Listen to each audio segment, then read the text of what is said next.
Okay, so let me just share a screen now.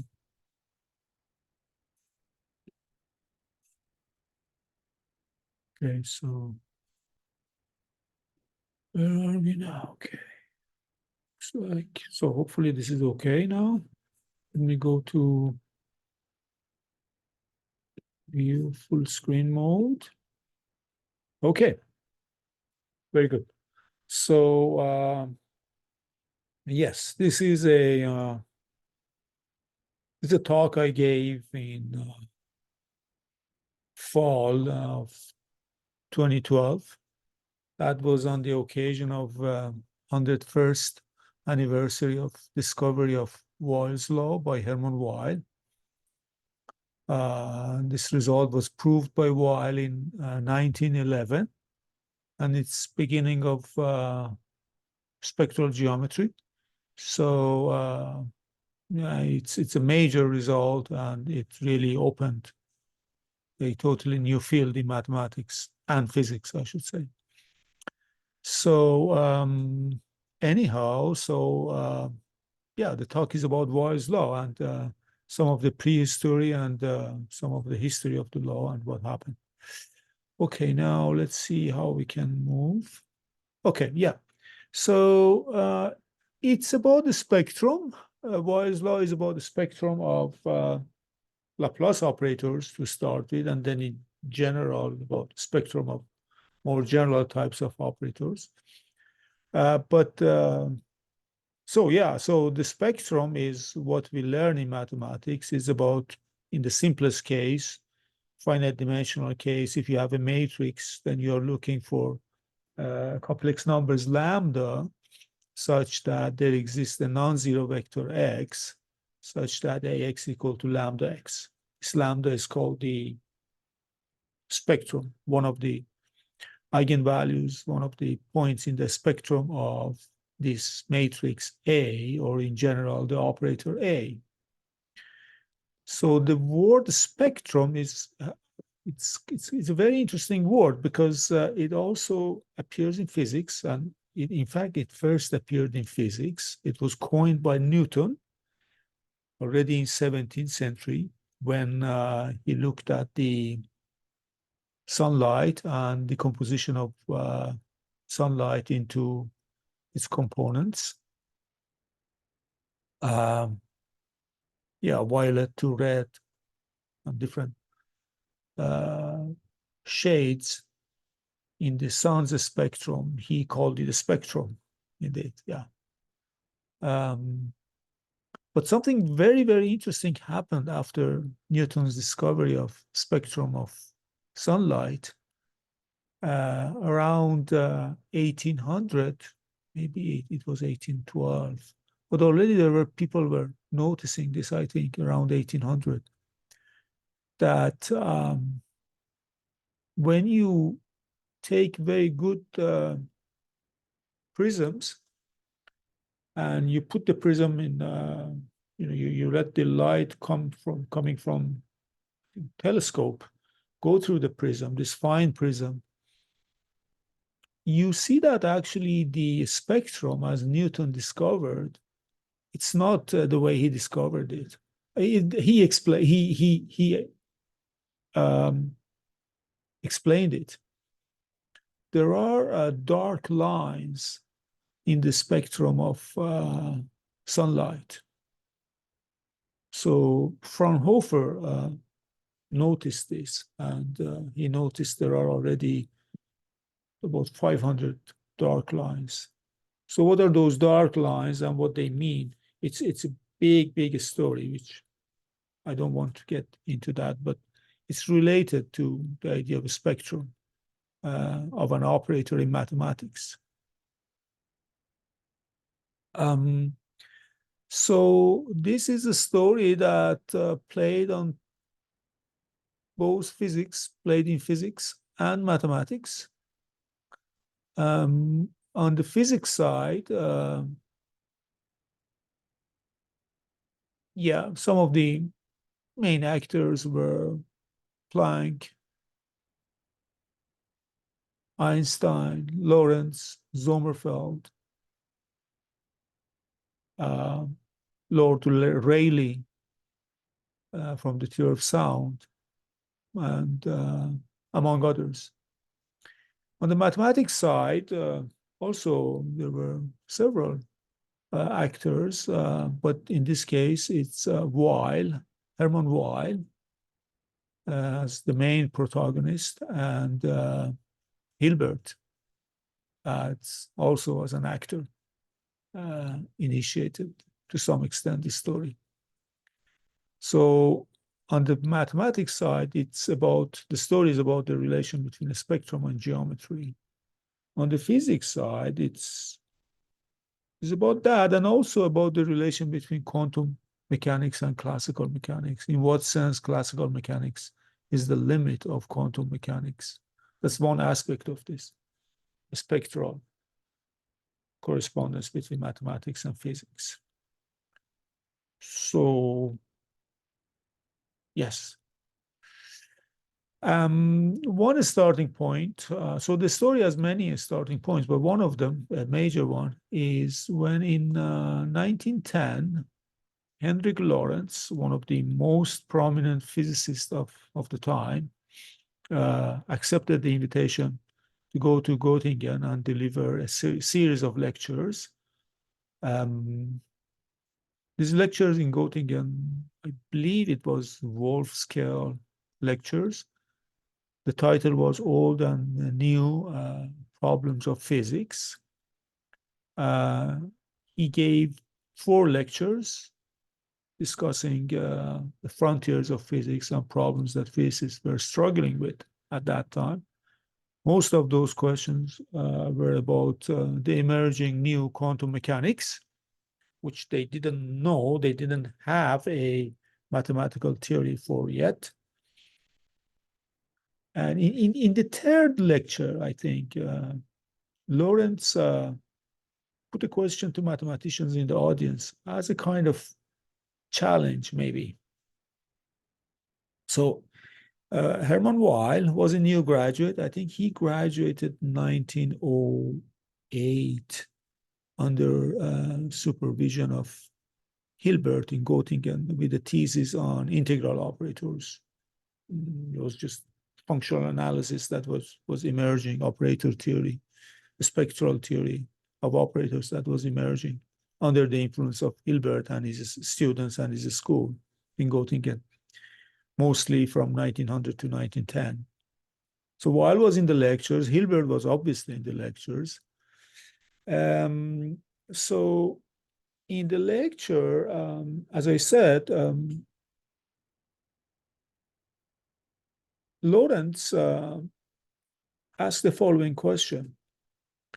It is here that there arises the mathematical problem to prove that the number of sufficiently high overtones which lie between nu and nu plus d nu is independent of the shape of the enclosure and is simply proportional to its volume. There is no doubt that it holds in general, even for multiply connected spaces. So what I will say a little bit where this question comes from and why it was kind of it was understood as an interesting, important question by Lorentz. In fact, it was important enough so that he assigned one of his PhD students, a woman, unfortunately I forgot her name, wrote a thesis on this question. And the thesis was basically to prove this relation between the spectrum and area for planar domains.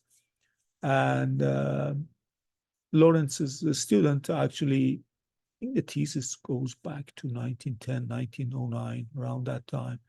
Lorentz's student looked at several domains, simple domains, but still intriguing for, certainly, I mean, they could easily do it for rectangles, for circles. I think she looked at triangles and some other simple polygonal domains, not far beyond these cases I said, I believe. And she checked that actually Lorentz's intuition is correct, namely, there is indeed a relation between the area of the domain and Laplace spectrum of the domain. I will explain it. So obviously, when Hilbert, well, I mean, Hilbert, of course, heard about the problem, and he was not very. It's said that he was not very optimistic to see a solution in his lifetime.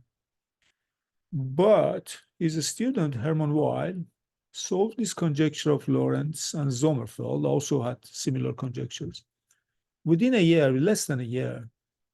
So Weyl announced the proof in 1911. And the first version was published even in 1911. So he gave at least one other proof. So for a couple of years, maybe 3 years, Herman Weyl was busy with generalizing this theorem and finding different proofs. That's the period of 1911 to 1912, 13. So all he needed was the theory of integral equations and compact operators, a spectral theory of basically Hilbert and his school from 1900, 1910. So yeah, so now this is young Hermann Weyl. I believe this picture was taken during his student years in Göttingen, 1900 till 1909. Yeah, it's a pensive, thoughtful Hermann Weyl, young Hermann Weyl, you can see here. Okay, and this is Lorentz, the prominent physicist, Henrik Lorentz. I believe he already had got a Nobel Prize in physics, maybe Nobel Prize 1902 or 1903, for his description of maybe Zeeman effect. He was one of the most prominent theoretical physicists of his time, who actually proposed the conjecture. Now, the background to the conjecture of Lorentz and to beginning of spectral geometry is the black body radiation. The black body radiation question started like this. You know that all solid bodies actually radiate radiation, electromagnetic radiation. And the radiation they emit basically depends on the temperature. So how much, with what intensity in each part of the spectrum the radiation emits depends on temperature.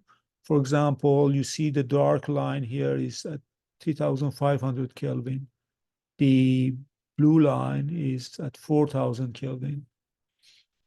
The velvet is 4,500. Green is 5,000 Kelvin. And the red is 5,500. The maximum you see is gradually shifting to the left, and they have a general profile like that. They knew that this family of curves should exist. This was conjectured by Kirchhoff based on general principles. He knew that this should exist. And the question was to find an equation for this family of curves. So we were looking to find a family of curves which parameterized by temperature. As I said, Kirchhoff in 1859 proposed this to find this function rho of nu and t, a family of, you can parameterize it in terms of temperature and frequency, or temperature and wavelength. So here is frequency, and Kirchhoff predicted that rho will be independent of the shape of the cavity. So he proposed the abstract idea of a black body. And to a good approximation, a black body is the basically you can dig a hole inside a solid object, and you get the light that comes from that hole as the black body radiation. So anyhow, so this is a long story that, yeah, we had many players and people studied this question from theoretical and experimental point of view for about 40 years, basically. Eventually, there was a formula. There was the formula that was proposed by, and to some extent justified by Max Planck in 1900. This is Planck's famous radiation formula. It's a famous function, and it exactly predicts the findings of experimentalists. The findings that was completed only in 1900, when experimentalists could find the form of the curve, the experimental form of the curve, I think for low temperatures in Berlin. And those experimentalists were actually Planck's friends. I forgot their name. But once they realized it, they knew that they had reliable information, data. They gave it to Planck, because Planck was working on a kind of wrong formula actually by that time. Maybe he even had proposed the wrong formula, and they knew that. And so this was kind of embarrassing for Planck to accept, and he had to accept. He had to admit his mistake. But he made the best out of this difficult, dramatic situation. He went out and guessed the right formula and came up with some theoretical justification for the formula and presented sometime in December 1900 to the German Physical Society meeting in Berlin, I believe. Anyhow, so this is the formula of Planck. So the formula has many, many aspects. There is this quantum limit where the ratio h nu over kT is way bigger than 1. Temperature goes to 0. So that's for low temperatures. And for semi-classical limit, for high temperatures, the formula, the rho can be approximated like that.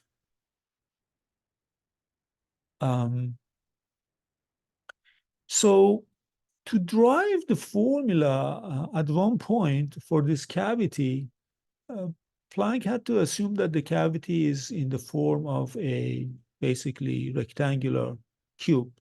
And then he could study standing waves in this rectangular cube and find the number of frequencies between the density of frequencies between nu and nu plus d nu. And he assumed that actually this number, this density of states, is proportional to basically nu cubed, frequency cubed. But in reality, the cavity need not be a rectangular cavity. It could be some other shape. And this was the question, one of the questions that actually bothered, bothered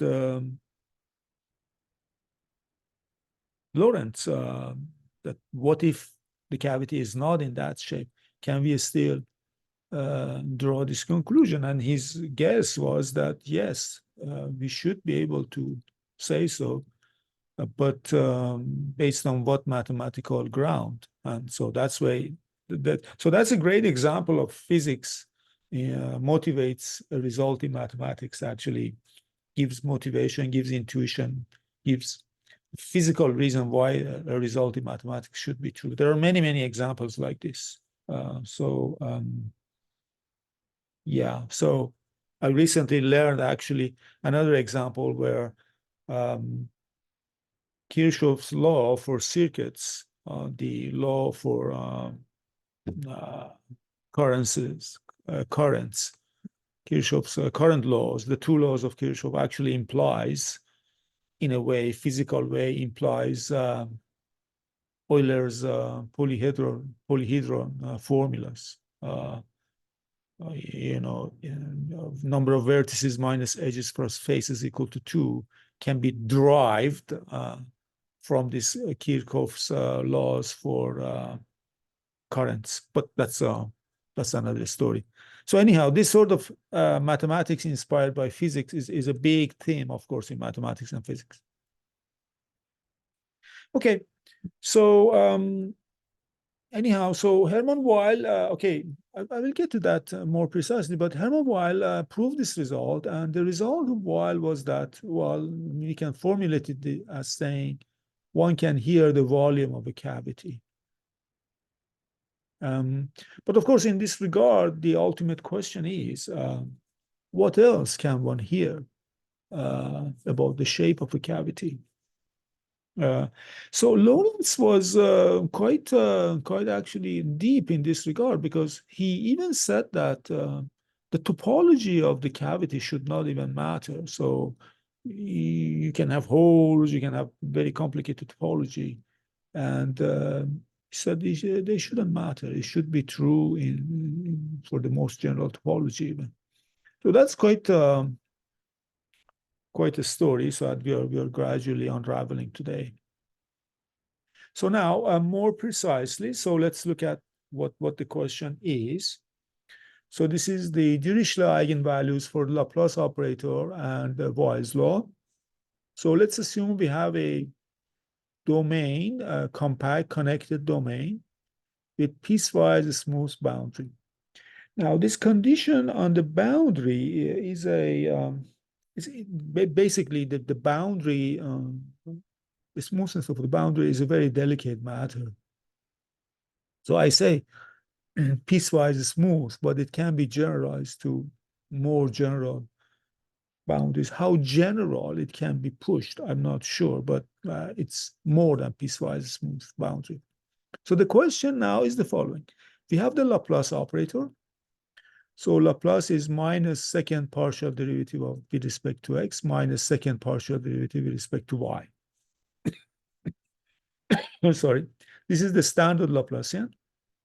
So we are looking for a function on omega such that in the interior satisfies this equation, Helmholtz equation, Laplacian of u equal to lambda u. And on the boundary, actually, it's equal to 0. So, I mean, in one form, we can imagine we have a domain, the plane, and we have a membrane that's clamped on the boundary. So it's basically, it's sort of sewn to the boundary, and then, but it can vibrate in the interior. And standing vibrations for this domain, if we want to understand the vibration, we have to understand the standing vibrations first. And those standing vibrations are Laplacian u equal to lambda u for some lambda. And then it turns out that there is only a discrete sequence of lambdas that solve this question. They are called the Laplace or Dirichlet eigenvalues of the boundary of the domain, not boundary of the domain, sorry. So it's a sequence of numbers, lambda 1, lambda 2, lambda 3, that goes to infinity. And you can choose the eigenfunctions ui to be actually orthogonal to each other, and then you can normalize them, so you get an orthonormal basis for L2 square integral functions on omega.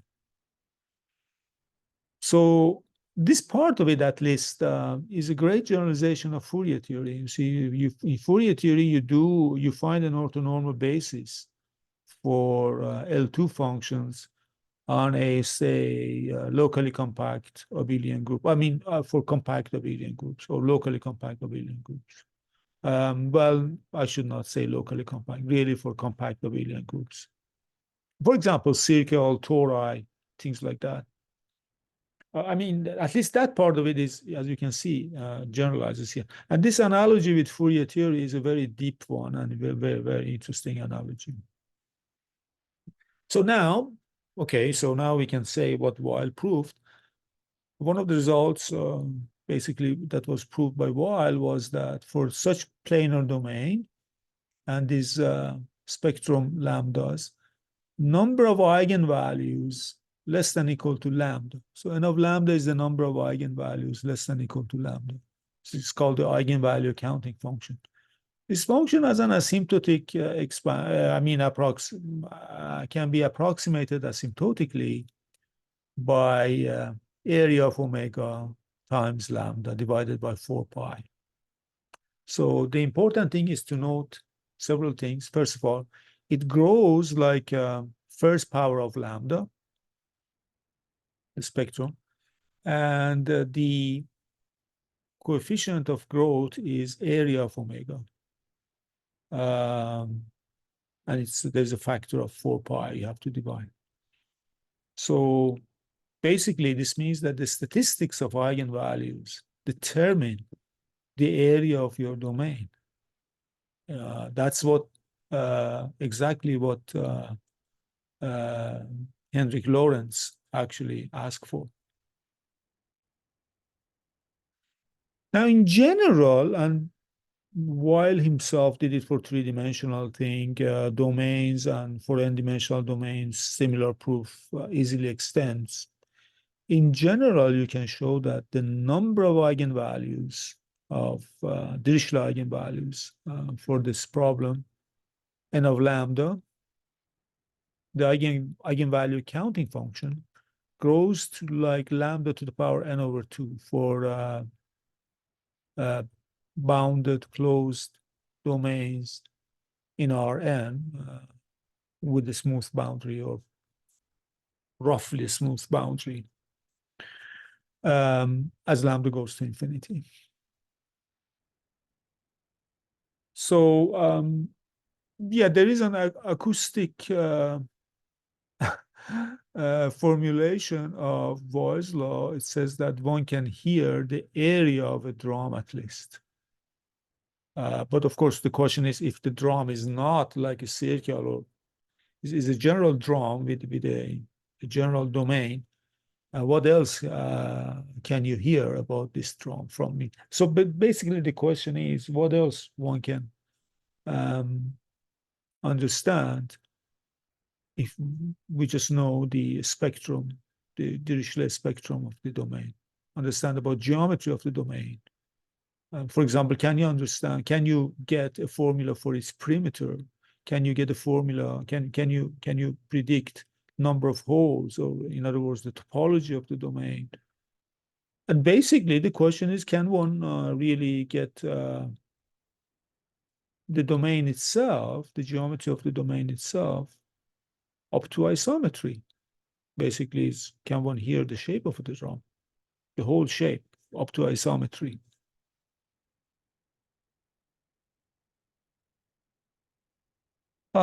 So this analogy, I mean, this relevance to the theory of sound was already very well understood quite a long time before Weyl and Lorentz. Already in 1877, Lord Rayleigh, a famous scientist and mathematician, physicist, who wrote a very influential book, 2-volume books, Theory of Sound.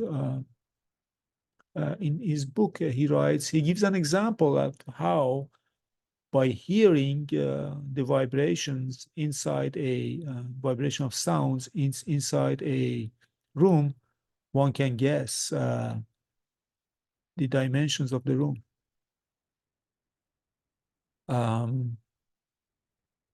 So Riley says, some of the natural notes of the air contained within a room may generally be detected on singing the scale. Probably it is somewhat in this way that blind people are able to estimate the size of rooms. a remarkable instance is in Darwin's Zoonomia. The late blind Justice Fielding walked for the first time into my room. It's said in the book. He says in the book, when he once visited me, and after speaking a few words, he said, "This room is about 22 feet long, 18 wide, and 12 high," all which he guessed by the ear with great accuracy. So this is really remarkable. I mean, so just the statistics of eigenvalues, mathematically speaking, determines the shape to some extent. So we said shape. So by this we mean what other things beyond area.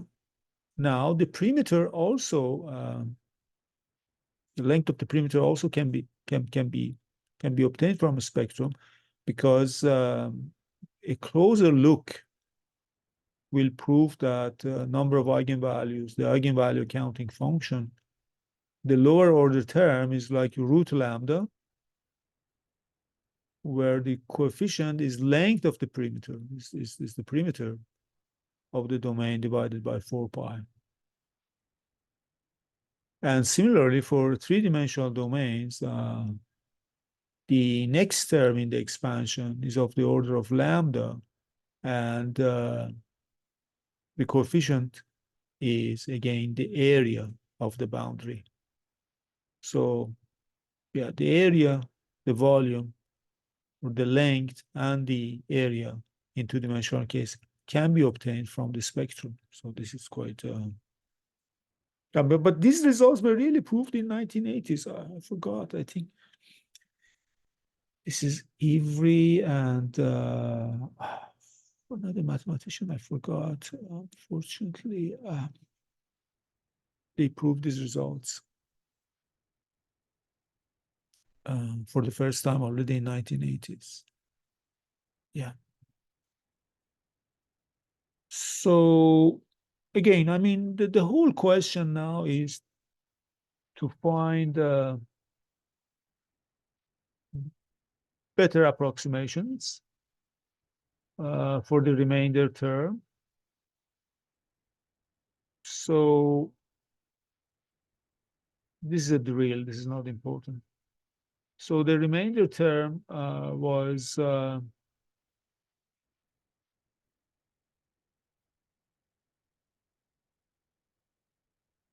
actually proved by Hormander and Awakumovich to be of this order.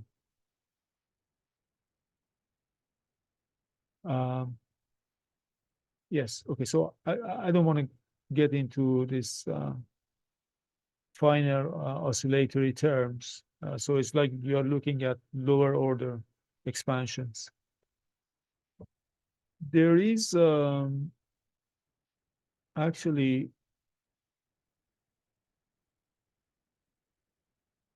this is actually similar to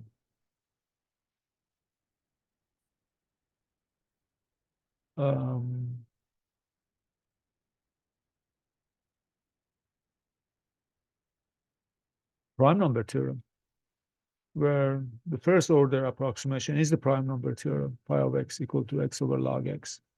But then what you really after that is the difference.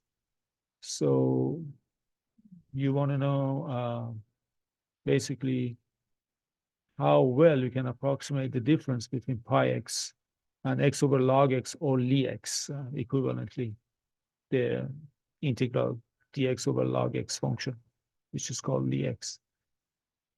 And this is where these trace formulas and non-commutative geometry trace formulas come into the picture, and also other trace formulas. But anyhow, so we don't discuss this.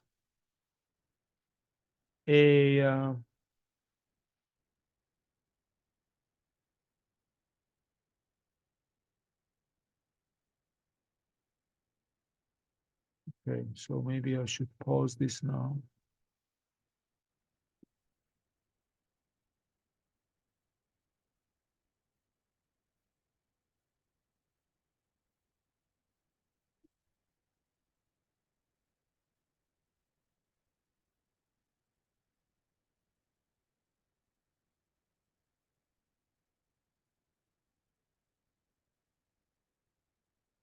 Um,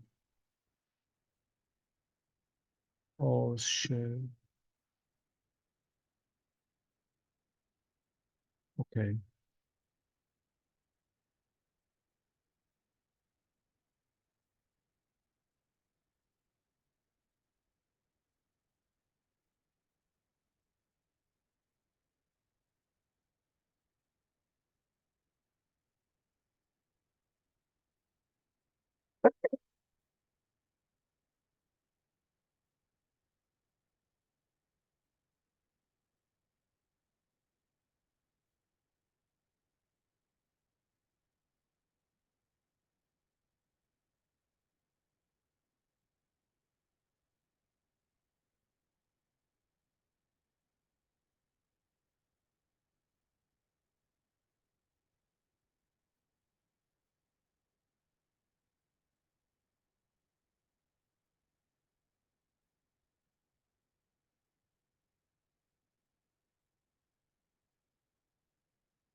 Okay, so yeah, let's continue now. Okay, let's go to full screen mode.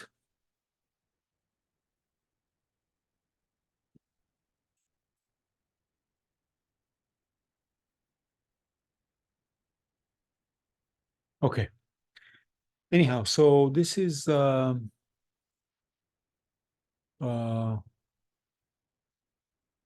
yeah, one of the problems that's related to this question of counting the spectrum, which was initiated by Gauss, is called Gauss circle problem. So basically, this is we have a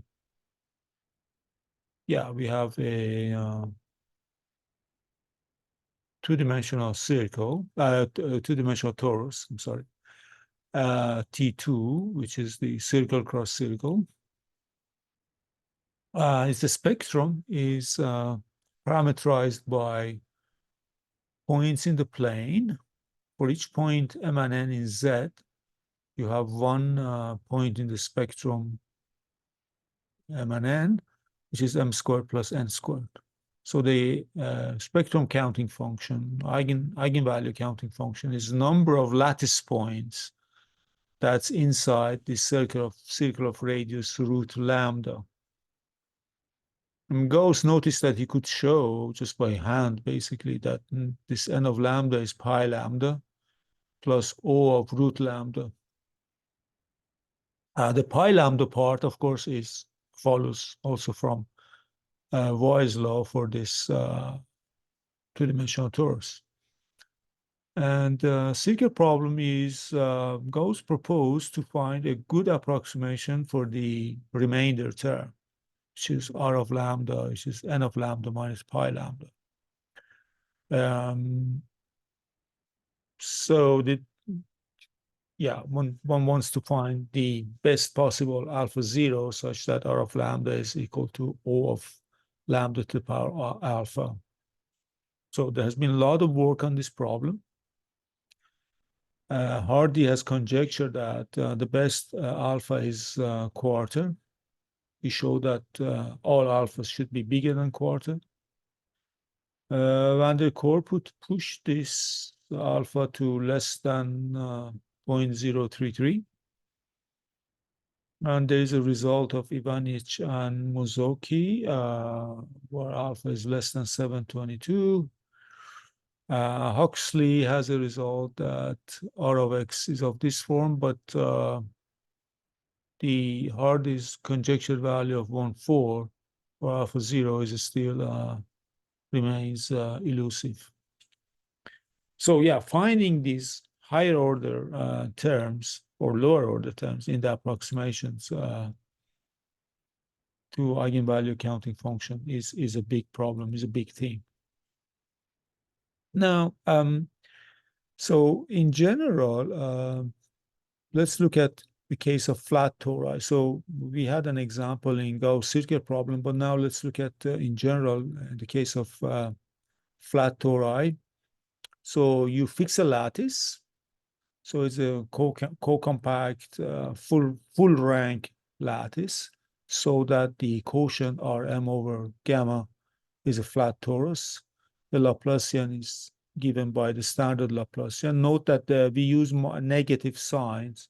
This makes the Laplacian a positive operator. And yeah, so it's a spectrum, again, is parameterized by square lengths of another lattice, which is the dual lattice. This is the lattice gamma 0. So the lattice gamma 0 is the lattice that when you take inner product of any point in gamma 0 with any point in gamma, you must get essentially something like an integer or 2 pi integer. This is called the dual lattice gamma star. Yes, so you study the heat equation for this problem. In this case, is partial derivative with respect to t plus Laplacian equal to 0. You can construct the fundamental solution of the heat equation from by using the fundamental solution of heat equation in Rn. You can take the Gaussian on Rn and then average it over the action of these lattice points. Once you average, you get this heat kernel for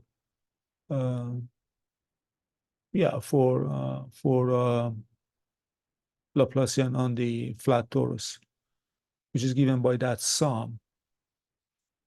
So now you notice that you can compute the spectrum of e to the minus t Laplacian, the heat kernel spectrum.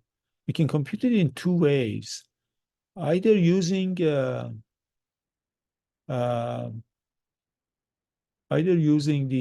spectrum itself, which is a sum over the dual lattice, because the spectrum is parameterized by the dual lattice, or we can use, we can integrate the diagonal, because you have the kernel, and you can integrate over the diagonal of the kernel. So this is also trace. So yeah, this is a big idea. In trace can be computed in two ways, either as integrating over the diagonal or summing over the dual lattice.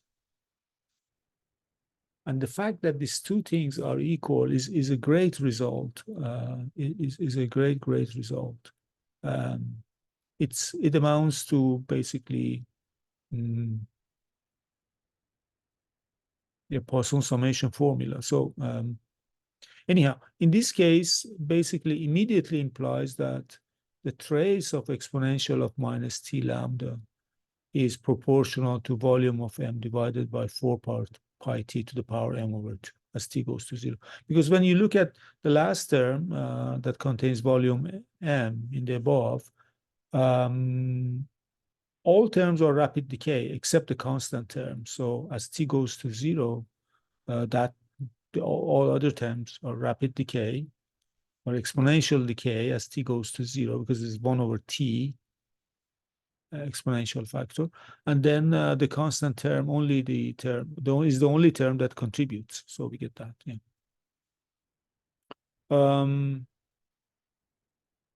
So then in this case, immediately you see that, at least in the case of flat torus, by just rather simple analysis, you can see that you can here you can find a formula for the number of eigenvalues in this case from the heat kernel expansion. Now, this needs actually, it's not so simple. It needs a Tauberian theorem from the theory of series. So, okay. So once you use this Tauberian theorem, then you can write the number of eigenvalues, the formula. So this is the formula. The good thing about this formula is that it's the first case where we have actually a it's flat, but it still is a manifold, m-dimensional manifold without boundary. And as we'll see, this the expansion that we have also implies that total scalar curvature of m is equal to 0. Of course, I mean, this is not a big deal in this case because we know that the curvature of flat torus is 0 everywhere. Scalar curvature is 0 everywhere. So the total scalar curvature must be 0 also. But it's an indication that it's the right kind of direction now. So now, as I said, the work of Herman Weyl was for domains in Rn. And at least from 1940s, if not earlier, people were interested in knowing knowing if these results carry for general closed Riemannian manifolds. It's clear that we must have a Riemannian metric in order to talk about Laplacian, for example. Without a metric, we cannot talk about Laplacian. And it should be closed, because if it is not closed, then the spectrum is continuous and is far more complicated. A lot of other issues you have to struggle with. So you can indeed assume that your manifold is it's a closed Riemannian manifold. And so the question is, you can pose the question, same question that we did pose for domains. The Laplacian in this case is d star d. Star is the Hodge star operator. So this is D star D from functions, smooth functions to smooth functions. If you want, this is like divergence composed with gradient, divergence left gradient. Yeah, so again, you can prove using general spectral theory that the pure point spectrum, we have this sort of form of spectrum. And the question is if Boyle's law is true, and then what else one can see knowing the spectrum of the manifold. So a great technique here was introduced by Meenakshi Sundaram and Pleyel in 1940s. I guess their paper is the first paper, I believe, 1947 or sometime in 1940s, where they tackle the question for compact Riemannian manifolds by introducing actually the heat kernel. And they proved that heat kernel exists and there is an asymptotic expansion. They found this asymptotic expansion. And what they did, they found the constant term A0 of X and delta. The other terms, they didn't know anything about. They found A0 of X and delta, and they noticed that if they can prove A0 of X and delta is constant, it's constant function 1, basically, then they are able to prove Boyle's law for closed Riemannian manifolds. And that's what Meenakshi Sundaram and Pleyel did. The next term, it was discovered in late 1960s, I believe, by McKean and Singer. They showed that the next term is scalar curvature. And other terms gradually were discovered by several groups, but the most complete results I somehow doesn't have here is due to Gilkey. Unfortunately, doesn't appear here. Is due to Peter Gilkey, where he understood the structure of terms in general, not just for Laplacian, but for Laplace type operators in general. So the terms get very, very complicated, and there are not very clear geometric pictures of those terms. So here are some terms that, again, so as I said, the first term is 1, this was discovered by Meenakshi Sundaram Pleyel. The next term is a scalar curvature. This was discovered by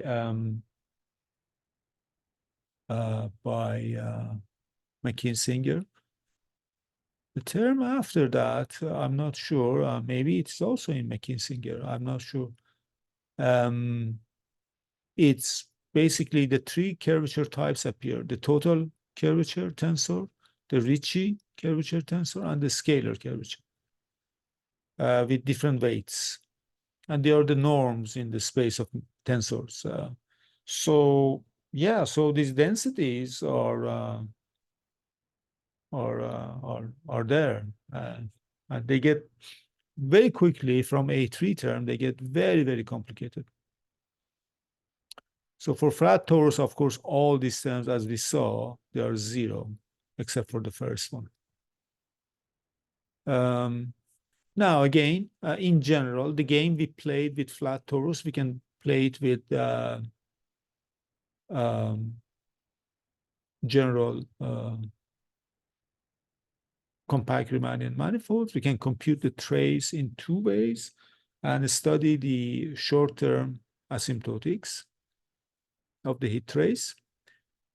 So the short-term asymptotics that was established by Meenakshi Sundaram Pleyel is that it's in general of the form 4 pi t to the power minus m over 2, some aj tj.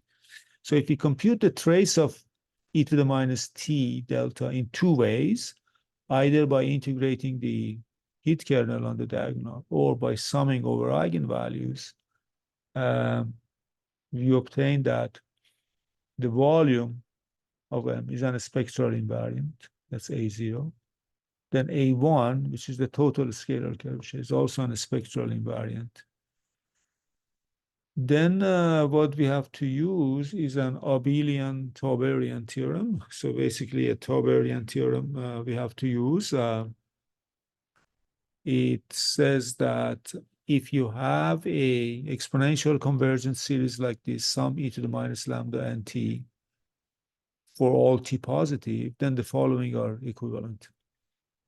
The growth of eigenvalues, lambda n and lambda, is of the order lambda r with some coefficient a over gamma of r plus 1, if and only if the heat kernel, corresponding heat kernel, goes to infinity for short time t as a power of t to the minus r. So this is quite a remarkable result. This is a Tauberian theorem. Well, okay, so it's a if and only if. So one direction is an abelian theorem. The other direction is the Tauberian theorem. Is the converse direction, is the reverse direction, is the Tauberian theorem. So this, of course, goes back to the theory of, this terminology goes back to the theory of summability of series, which started with the result of, actually results of Abel. This is Abel summation. And the converse result of Tauber. And then turned into a huge industry in early 20th century by Hardy, Littlewood, and followers. The summability theory of divergent series. Yeah. So anyhow, so yeah, there is another thing which you can do. The instead of heat kernel and heat trace, we can look at a spectral zeta function. So that's like Mellin transform of the heat kernel. So we sum, like the way you sum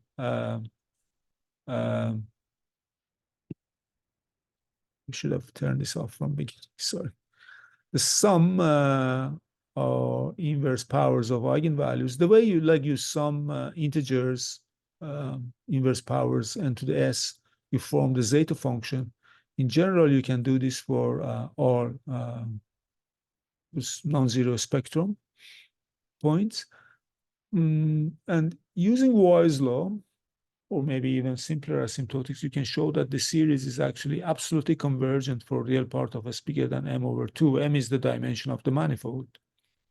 So the series is holomorphic in this right half plane, real part of s bigger than m over 2. And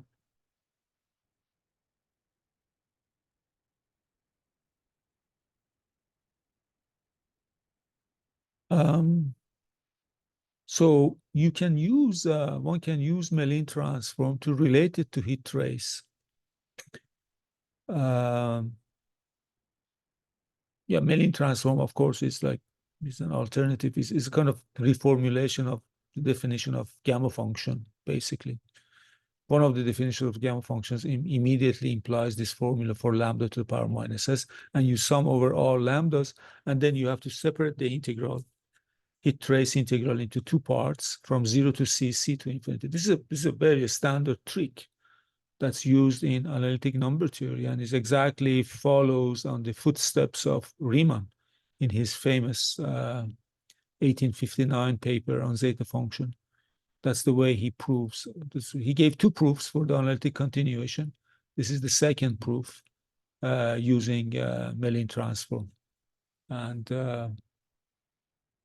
in that case, he used Poisson summation formula and Jacobi's inversion formula for theta function, which is in this case is exact. So in this case, only asymptotic, but in his case was exact. Modular property of theta function. So anyhow, you in the case of closed manifolds, closed smooth manifolds without boundary, without singular points, without any types of singularity, you can show that the spectral zeta function continues analytically to the complex plane with simple poles. The top pole is at m over 2, is a top pole, and the residue there is measured by the volume. This is Weyl's law. And there are perhaps even lower poles, not necessarily, but lower order poles. And we know how the shape of these poles are. So yeah, this is of this form. Poles are at the points M2, possible poles, not necessarily, not all of them are poles. Possibly they are at the points. If there are further poles, they're at the points M over 2 minus J.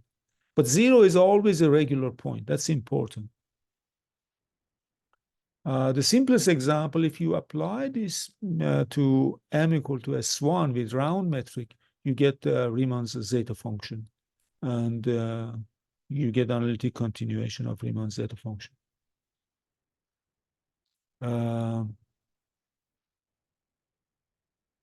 So as I said before, then it immediately implies that these spectral invariants AJs that we had before can be equally well captured in terms of residues of the zeta function at the top pole and at subleading poles by this formula, residue of zeta at S equal to alpha, where alpha is M over 2 minus J, is related to those spectral invariants.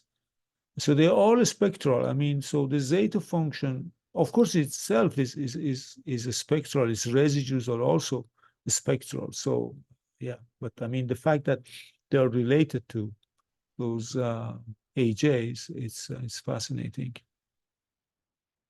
For example, as I said, the top pole, residue at top pole gives the volume. At subleading pole gives you the total scalar curvature, because we know that A1 is total scalar curvature. So yeah, this is an alternative way of thinking about this spectral invariance in terms of special values, actually residues of zeta functions more precisely. Then it also makes sense to localize this zeta function, the spectral zeta function, by multiply the delta to the power minus s, the complex powers of Laplacian, by some smooth function f. And then you get a finer expression, which is residue of this zeta f at s equal to m over 2 minus 1. It gives you the total scalar curvature as a linear functional on the space of functions. So this is like, if you think of it as a measure or as a function, basically it defines the function. The left-hand side defines a scalar curvature as a local function. So this is remarkable.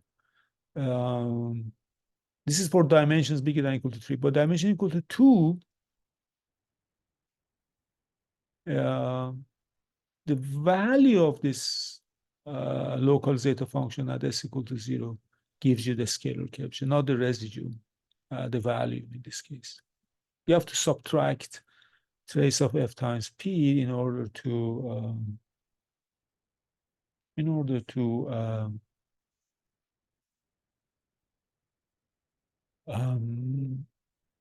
yeah, without subtracting that, you get infinity. So this has to be subtracted.